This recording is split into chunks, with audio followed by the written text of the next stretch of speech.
Welcome to Storylines Live, the podcast where we explore the meaning and the power of the most important story in business. The one that answers why someone would buy from you, work for you, invest in you, or partner with you. This is the story that defines the very character and nature of an organization. We call it your capital S story. In each episode, we feature guests who have great insights on business storytelling, who can share their experiences and key learnings to help you and your business do a better job of sharing your capital S story to deliver remarkable business results. Today, we're honored to have Diane Helbig as our guest. Diane is an internationally recognized business and leadership development advisor, author, award-winning speaker, and workshop facilitator. And surprisingly, she's not tired from all that work. Diane works with her clients to create, implement, and monitor individualized strategies that result in better communication, increased performance, and more significant results. Diane, welcome. Thanks so much for having me, Paul. It's great to have you. Anything that I missed in terms of the highlights of your background there? Gosh, I don't think so. I think that pretty much covers it. Good, awesome. Well, I appreciate you having that there and sharing that with us. Now, another one of the reasons why we wanted to have you on as a guest on Storylines Live is because you are also a podcaster, and Yes. you have a highly rated podcast, one of the top rated podcasts in the world, in fact. Tell us a little bit about your podcast. So it's called Accelerate Your Business Growth. And I interview experts in various areas of business and folks like you, share that expertise with my listeners. And the goal is that the listeners gather the information that they need that they can take into their business and make improvements and do better and be happier and all that great stuff. Absolutely. And it was an honor to be on your podcast. Great to have you. It's a great podcast. I highly recommend it. I'll mention this more than once. We will have links to it in the show notes so that you, our great listeners, can go and check it out for yourself, subscribe, et cetera, et cetera.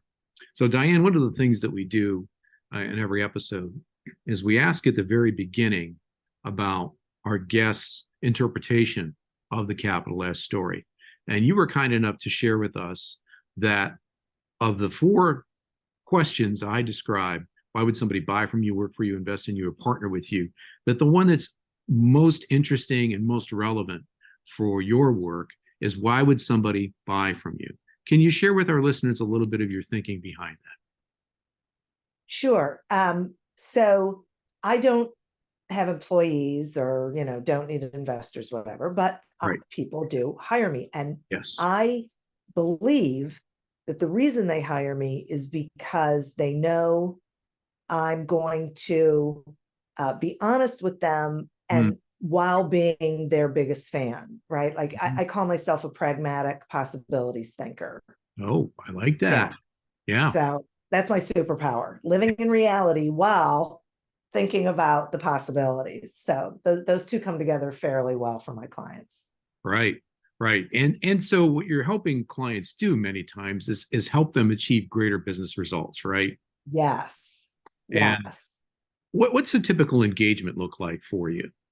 So it varies depending on what's going on with them. It can look like just being that advisor, just listening to what's going on with them and then giving them things to think about differently. It can be, I have a client right now who really needed systems, put together. She's great. She, is very successful, but felt like she could not get out. She couldn't take a week off. Right. So it's about empowering other people, thinking about things differently, letting go, all of those things that a lot of small business owners struggle with. Right. She really was struggling with. So when you're looking to engage with people who can benefit most from working with you, how does your story help you? How do you use your story in reaching the people that you help? So I think a big part of my story is really, attached to why I went into this business, which was watching small business owners struggle and thinking to myself, wow, they don't need to be doing that. Like, I can see what's happening and I can see what could be happening. And there's no reason for the frustration and the struggle and the not being able to sell and all those things. And I thought, I can take all of my experience and bring it to small business owners. I've always worked in small business. My dad was a small business owner. I can bring all of that knowledge and experience and help. And so when I look at it that way, and I share that with them and some of the things that I've seen small business owners struggle with, they make that connection. It makes sense to them. Yeah, you've been doing this for a while, and obviously Yes. you have a passion for it. Yeah. What was there a tipping point or some event that happened that led you to say, you know what, I can help other people? There absolutely was. My father passed away suddenly in late 2005. Oh, sorry to hear that. Thank you. And I had two small children, was working full time, just life, right? Yes. And through the process of talking with my siblings and going through that, it was a life-changing moment for me. I thought, I want to do something that has more of an impact on the world than being a salesperson, which at the time is what I was doing. And so I just started exploring and listening to feedback from people who knew me very well and landed on, this is exactly what I should be doing. It was a total aha, wow. I couldn't have done it before because everything I did led me to this place. Yes. Right. Yes. And perfect decision. So when your father passed away, did you have to take over his business for a while? No, I didn't. He was a real estate broker in Florida and I live in Ohio. And so we had to deal with some of the realtors that he worked with, but really I just had to make sure my siblings and I just had to clean everything out and make sure that all of his affairs were taken care of. During this time period, you'd had this idea that you would start your own business, and you said you had two small children as well. Yeah. What was that like? So the 6-year-old and 9-year-old. Oh, wow. Yeah, they were very young. And I had a secure job. They were making decisions that weren't necessarily in my best interest at the time.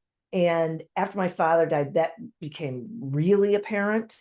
And interestingly, I think I was channeling my father because I was tremendously calm. I knew it was going to work. I knew I was going to launch this thing.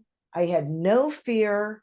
My husband was nervous because, two small kids, whatever.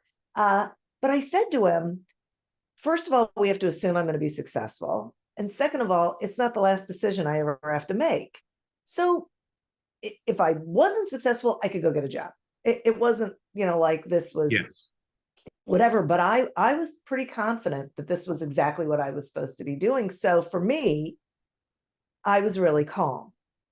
And it changed the whole dynamic in our house. Things were calmer in our house. There wasn't as much stress about getting people, everywhere they needed to be and all of those things. There was a lot more flexibility, which was also one of the reasons that I did it. Wow, that's great. I can also sense from listening to you share your story that a lot of what you went through personally wound up being, well, let's say, elements or ingredients in the recipe that you share with your clients today, correct?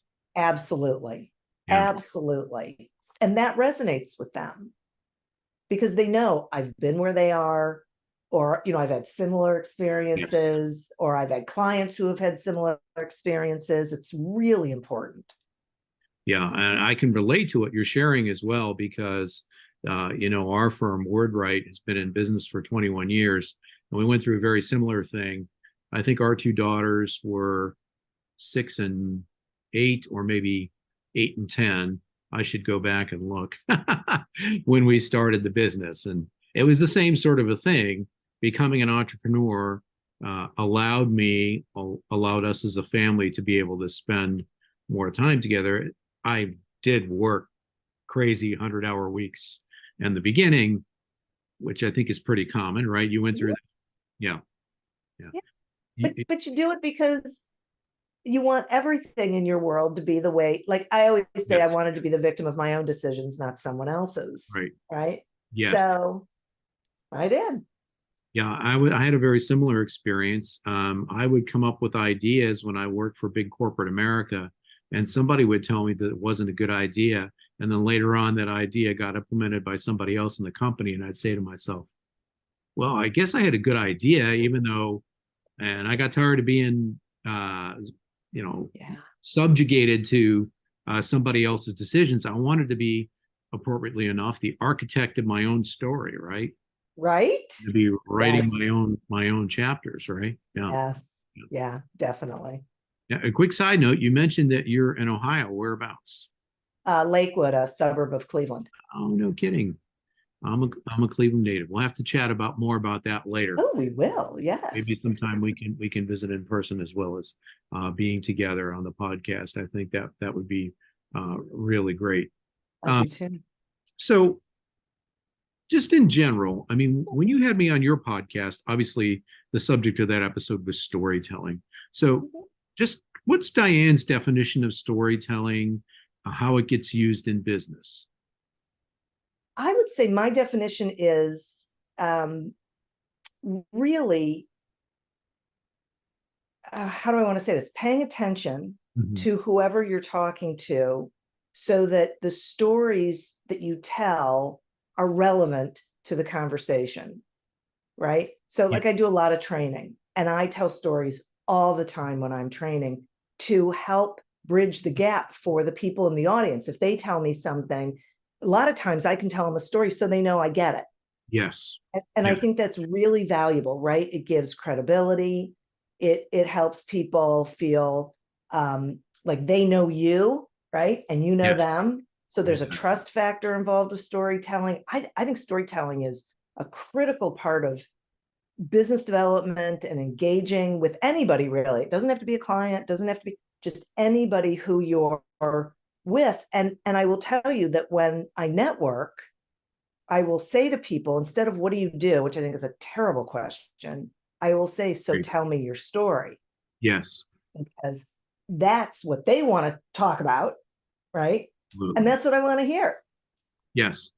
Yes. I'm confident, Diane, that when the first person who figured out how to start a fire on purpose told the second person how to do it, that it was in the form of a story. What do you think?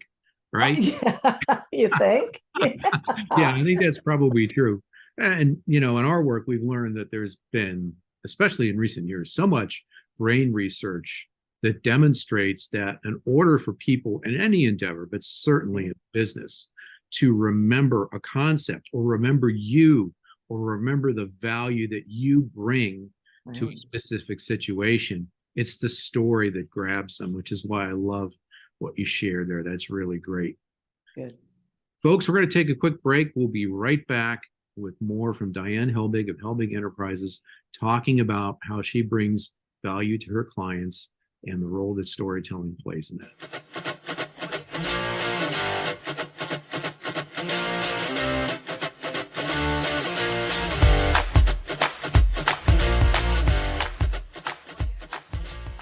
Hi, folks. Welcome back to Storylines Live, the podcast that explores the power of the most important story in business, the one that answers why somebody would buy from you, work for you, invest in you, or partner with you. We call it the capital S story.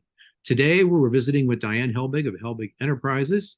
She is a consultant, a coach, a speaker, a workshop facilitator, an author, a podcast host, and occasionally, I think maybe, Diane, you do sleep, right? Some. Okay, great. Well, let's really dig into your journey a little bit. And you've got all of these things that you're involved in. Where did you start when you decided to begin your business? Were you a speaker first or a coach, or where did it start? So I was a coach first, Mhm. but I also did workshops Yes, because I had realized that that was a good way for me to get in front of people and be able to show what I knew and could do and how explain your methodology. yeah, right, exactly. So I did both. Did that lead then to becoming a speaker? How did that happen? It did. So I also had learned that one of the best ways to market yourself as a coach is to do public speaking. So I just, Yes. took a couple topics that I could speak on. And I had a pretty good network already in the Cleveland area. And so I just let people know this is what I was doing. And chambers started bringing me in, and it just rolled from there. And I did before COVID, I did a lot of public speaking. Yes. Yes, for sure. COVID changed a lot of things. Yes. Some of them good, a lot of them not so good. Yeah. One of the things that I've seen that's been more beneficial is people do connect over distance, whether it's for a podcast or just to use Zoom for other purposes, which has been beneficial for us for sure in our company, because now we're able to eliminate the old geographic limitation, right? If you weren't in Cleveland, the likelihood that you would work with somebody in Cleveland, if you were, I happen to be in Pittsburgh, so we don't have to fight about our sports teams during. We won't. We can do that later. Anyway, that has changed for the better for sure. But as you point out, it's changed the dynamic in terms of in-person interaction. Where does that stand for you? Are you back to doing more things in person in your work? I actually am. This year's been great. And I prefer in person. Yes. So, right. So you do what you have to do, but I would much rather be in a room where I can really connect with people. I mean, myself, in our work, we find that there are just certain situations where it's just better to be in person. I would imagine that is true for you as well. Mm-hmm. You said earlier in the episode today that you can be both blunt and honest while at the same time being caring. That would be really hard to do over Zoom, wouldn't it? It is. It depends on it depends on so many things. It depends on if they have their camera on, if right. I know they're right. If we can really engage, it depends on a lot of things. But I so prefer in person, and it's gotten so much better this year. We are back to a lot more we're social animals, so we want really to be engaging with people. So I'm thrilled that we're back.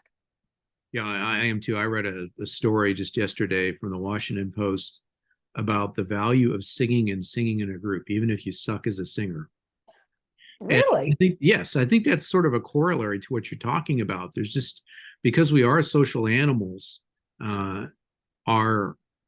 brain power, our emotional connection, our ability to be present is enhanced so much when we're around other people. Yeah. So when you look at your own business, Diane, what is the most frequent request that you get for your services? The most frequent request. Yeah. What's your most popular service, or how do you most often work with your clients? So I'm going to say it's sales, coaching, and training, because most small business owners don't know how to sell, and they're taught or they observe, and so they absorb ways of selling that don't work.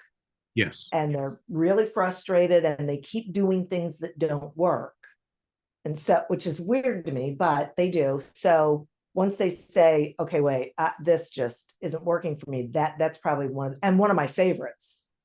I have a real passion area for helping people learn how to sell better. So, well, tell our listeners a little bit, what is the common mistake that entrepreneurs keep making over and over again in selling? They try to sell, actually. So they should hire somebody professional, or? No, that's such a great question. No, I think we have to stop focusing on selling. Yes. And that we need to focus on learning. Wow. And being curious. Yes. Yeah. So tell us more about that. Does that mean listening to your prospect more? Or? It does. It means asking more questions. Okay. Asking some better questions, and really holding on to the question, like not letting the prospect say, that's not something I don't want to, I don't want to talk about that, or I don't know. There are certain things we need to know. And I don't think small business owners or salespeople, for that matter, go deep enough. Yes. They don't ask enough questions. they don't really listen to the answers with an eye toward, can I help them and do I want to help them? Mm-hmm. Because those are the only two things that end up mattering at the end. Sales, especially small business owners, are so focused on revenue Yes. that they don't think about profit, Mm-hmm. and they don't think about whether it's a good fit. So they end up getting clients that are terrible for them Yes. and don't realize the negative impact it has on their business long term, moving forward. It's, in my estimation, it's tragic. It doesn't have to be that way. So what I say to them is, stop talking, ask questions, Yes. and listen, and then connect what you're hearing to what you offer, if you can. Gets rid of objections. I mean, it does so many great things, and it makes the process so much more enjoyable Yes. than doing all this convincing, persuading, having to be really eloquent and slick and giving a presentation and all that No, stuff. no, I so agree with you. You know, life in general, there's an old saying that the best conversationalists hardly say anything. They're great listeners, right? Yes. And when Dale you, Carnegie. yeah, right. When you go to a party or something and somebody says, boy, he was a great conversationalist. What did he say? Oh, he just listened to me, right? And what Right. you're saying is that's what we need to be doing in sales. That's exactly right. It's Mhm. exactly, because they're not listening anyway. The minute you start talking, they Yes, stop listening, because you're not talking about what matters to them. You're talking about what you want to sell them. yes. It's just totally, we just need to flip it around and change that whole mindset. Yeah, when we work with clients to help them share their story better in sales situations, one of the Mhm. first things we're looking at is that presentation. And it needs to be stripped of here's all the awards we won. Here's pictures of the office dog or cat, ISO this and that, technical this and that. It's, Yeah. I was with a business group speaking myself not too long ago, and one of the CEOs in the room said, the best sales conversations begin with a blank sheet of paper and a list of questions. I thought that Exactly right. genius, right? Yes. So tell our listeners, Diane, who's an ideal client for you and your services? Oh, thanks for asking that. It really is any small business owner who Mhm. struggles in their business and doesn't have that resource of someone they trust, who they know is going to be truthful with them Mhm. while being um, supportive and positive, right? Solution focused, I guess I will say, for whatever the situation is. Doesn't matter the industry, doesn't matter the location.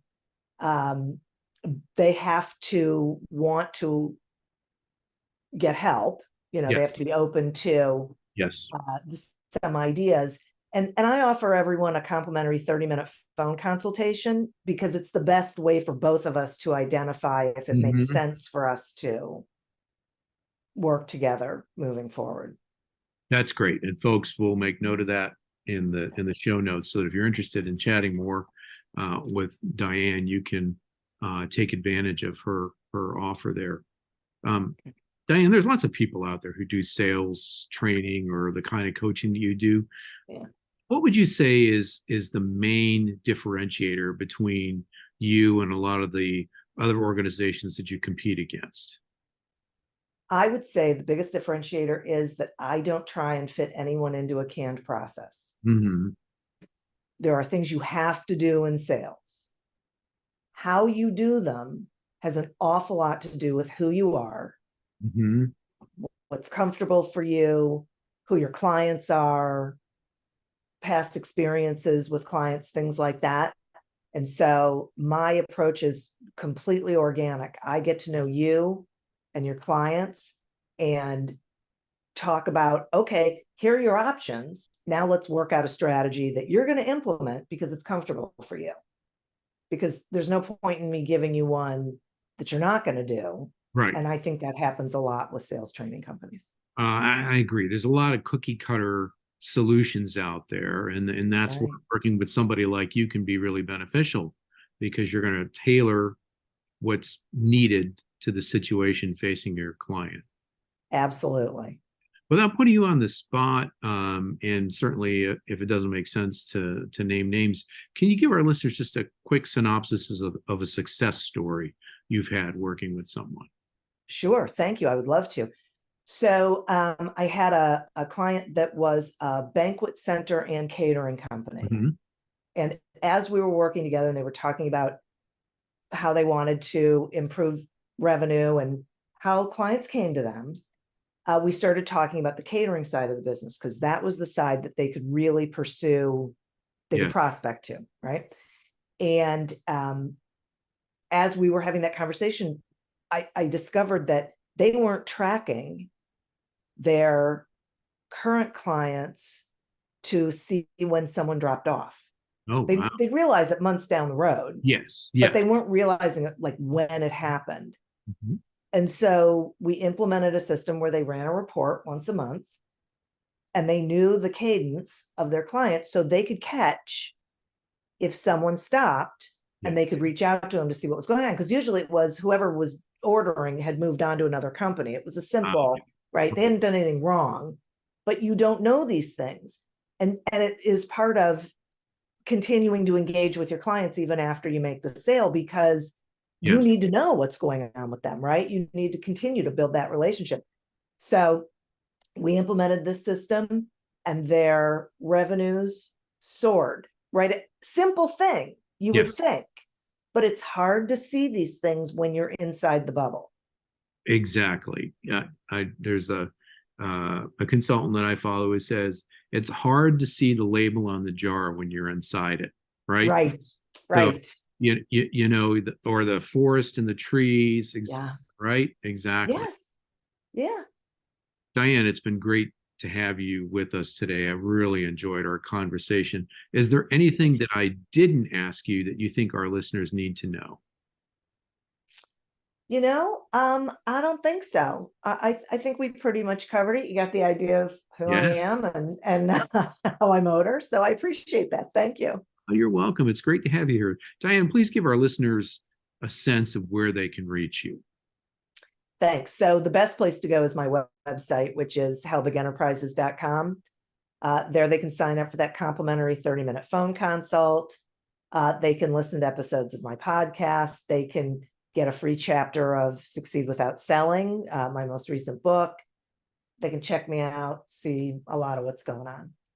That's great, Diane. Thanks for sharing that. And folks, as we mentioned earlier in the episode, we will share those links in the show notes so you can reach out to Diane directly. Diane, it's been great for me to learn how you work with your clients and where storytelling fits in the mix. I'm going to remember, I thought it was a good idea before today's conversation, but you've reinforced it in a way that really hits home. Listen for the stories of the people that you work with.